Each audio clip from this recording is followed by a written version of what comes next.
ہماری دادی اللہ مغفرت فرمائے بتایا کرتی تھی، اور بھی میں نے یہاں ایک بزرگ تھے ان سے بھی سنا کہ جب ہندوستان میں قحط پڑتا تھا تو ہندو مسلمانوں سے آ کے کہتے تھے اللہ سے دعا مانگو یہ قحط دور ہو جائے.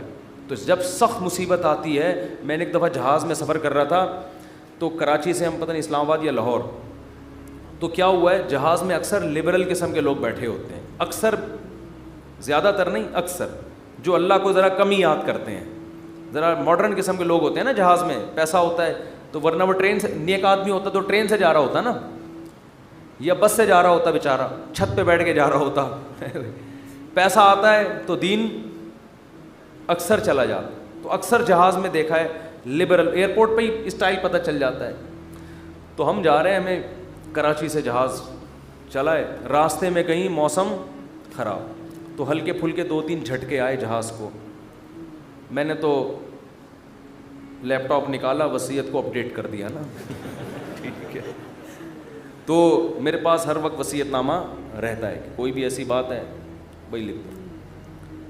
اپڈیٹ کیا یا کرنے کا ارادہ کیا، ابھی پوری بات مجھے یاد نہیں ہے، لیکن میں اکثر ایسا کر دیتا ہوں کہ جب کوئی ایسا خطرہ ہوتا ہے فون پہ بتا دیتا ہوں. جہاز میں تو فون کر نہیں سکتے. ایک دفعہ ہم مکہ سے مدینہ جا رہے تھے، عربی ڈرائیور تھا، اس نے جو بھگائی ہے گاڑی، ٹیکسی لی تھی کرائے پر، تو میں نے گھر باقاعدہ فون کر کے 2-3 وصیت نامے اسی وقت لکھوائے. میں نے کہا مجھے یقین نہیں ہے کہ میں مدینہ پہنچ پاؤں گا. اس نے نمبر پلیٹ پہ کالا کپڑا لگا دیا تاکہ کیمرے میں، اور وہ جو بھگائی ہے اس نے، اور وہ جو راستے میں روکنے کے لیے آ رہی ہوتی ہے ان کو بھی اڑاتا ہوا نکل گیا. وہ جب نمبر ہی ٹریس نہیں ہو رہا اس کا، تو ایسے بھی ہوتا ہے بعض دفعہ. تو جہاز میں پہلا جھٹکا آیا، کوئی بھی اللہ کو یاد نہیں کر رہا. رہے ایئر ہوسٹس نے بتایا کوئی نارمل تھوڑا سا سیٹ بیلٹ باندھ لیں، وہ جو ٹھش پش اس نے کرنی تھی کر دی. 2-3 دفعہ ٹھش پش کر کے وہ نکل گئی. آگے گئے ہیں تھوڑا اور، پھر اور، پھر اور، او بھائی پھر جو جہاز نے ہچکولے کھانا شروع کیے ہیں، اب طبیعتیں خراب ہونا، وہ جو اوپر سے چیزیں گرنا شروع ہو گئی نا. مجھے جنید جمشید یاد آیا. میں نے کہا اللہ بچا لے تو زیادہ خوشی ہوگی، بچ جائیں تو باقی تیرے ہاتھ میں. مانگنی تو اللہ سے عافیت چاہیے نا، اللہ زندگی دے دے، ہم تو محتاج ہیں نا. اللہ کے سامنے فنٹر گیری چھینی، اللہ تیری مرضی، مارنا ہے مار دے، میں موت سے تھوڑی ڈرتا ہوں. یہ بھی بعض لوگ کر رہے ہوتے ہیں، میں موت سے ڈرتا ورتا نہیں ہوں. یہ نہیں اللہ کو پسند ہے. اللہ پیسہ دینا ہے دے، نہیں دینا نہیں دے. ہمارے نبی کے گھر میں 40 دن چولہا نہیں جلتا تھا، میرے گھر میں اگر 80 دن نہ جلے تو کیا ہو گیا.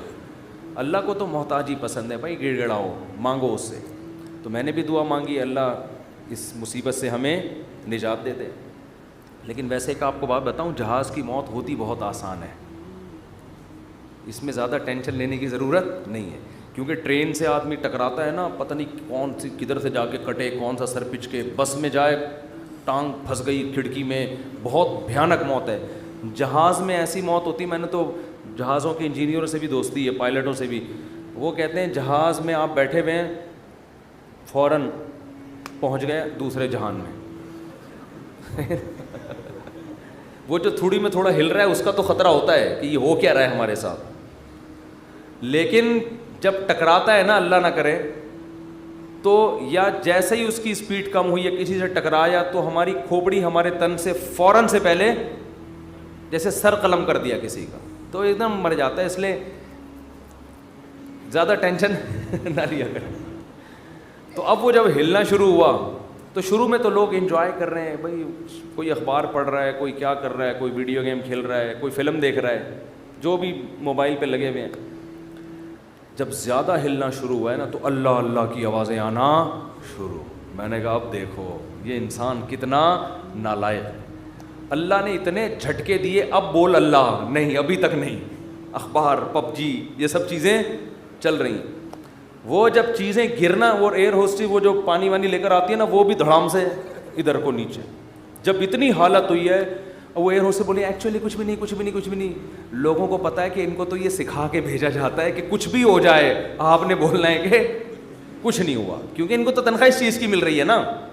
کیونکہ اب اگر کچھ ہو یا نہ ہو، آپ کے چیخنے سے ہونے والا کچھ بھی نہیں ہے. تو یہ جہاز کے عملے کو سکھایا جاتا ہے کہ چاہے تباہ بھی ہو جائے نا، کچھ بھی ہو جائے، آپ نے یہی بولنا ہے کہ ٹینشن لینے کا نہیں ہے, وہ 50-50 کی طرح بالکل, کہ وہ کمنٹری کر رہا ہے سلیم اللہ بہت اچھا کھیل رہا ہے, بہت اچھا کھیل رہا ہے, لوگ کہہ رہے ہیں میں یہ کہاں کھیل رہا ہے ہاکی میں, کہہ رہے ہیں بہت, میں تو یہ بولوں گا یہ بہت اچھا کھیل رہا ہے. جو آڈینس بیٹھے ہوئے تھے تماشائی, انہوں نے کہا ہم جا رہے ہیں, اس نے کہا جہنم میں جاؤ تم لوگ, لیکن یہ بہت اچھا کھیل رہا ہے.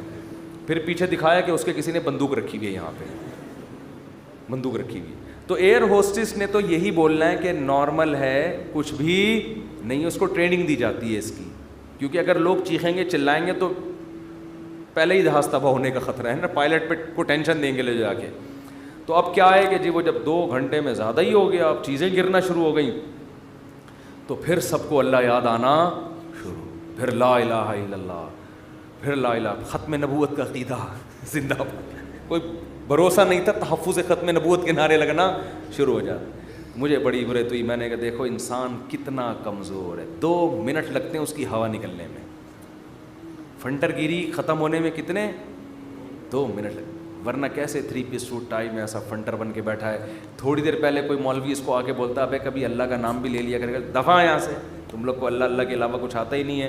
گورا دیکھو کہاں پہنچ گیا چاند پہ, چاند سے بس تھوڑا سا نیچے سے وہ چھلانگے لگا رہا ہے, ٹھیک ہے نا, اور تم کیا اللہ اللہ صبح تسبیح پڑھا کرو, شام کو لا الہ الا اللہ پڑھا کرو, کیا تم لوگوں نے. تو بھائی جب ایک چپت پڑتی ہے تو اچھوں کو بھی اللہ یاد آتا ہے, تو بہتر ہے کہ خوشی کی حالت میں اللہ کو یاد رکھو.